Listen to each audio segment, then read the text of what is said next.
微笑讲客语，咪咪笑讲客家。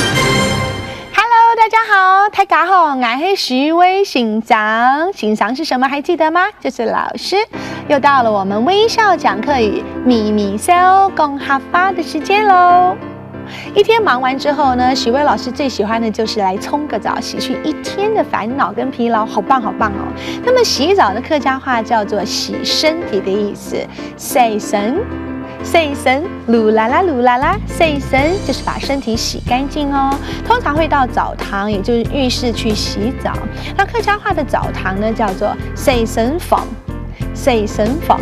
洗身房的意思，也就是这样的一个房间。那么睡觉前呢，一定要去洗身，这样会比较舒服哦。那洗澡的时候呢，我们要顺便洗脸，对不对？洗脸的客家话叫做洗面，洗面，整张脸都给它洗一洗哦。那么洗脸和洗澡用的毛巾呢，客家话是用不同的词汇哦。像洗澡用的这种比较大条的呢，叫做洗身帕。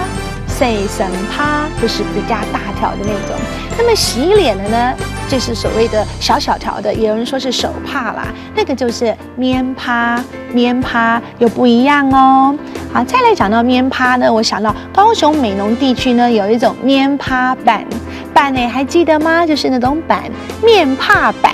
面帕板哦，那可不是用来洗脸的哦。其实呢，那是指没有切过的整张的板条，它的大小刚好跟我们的洗面呢洗脸的面帕一样，因此就有了这么面帕板的说法喽。在北部的客家庄呢叫做板条，南部的客家庄就叫做面帕板的意思了。好，再来我们说每天呢都要上个厕所好几次，对不对啊？所以我们上厕所的时候呢，又分为大小之分，这样好。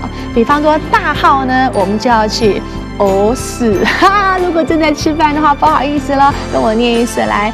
大号就是呕屎，小号就是呕尿。一般来说，不熟的人呢，我们就直接说是毛衣偏手，偏手就是厕所的意思。所以记得大号呢，其实用英文来说就是 do number 2， 做2号啦。然后呢，呕屎 do number 2。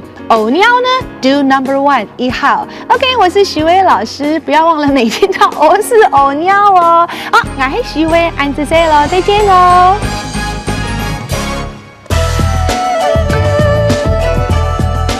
行政院客家委员会策划。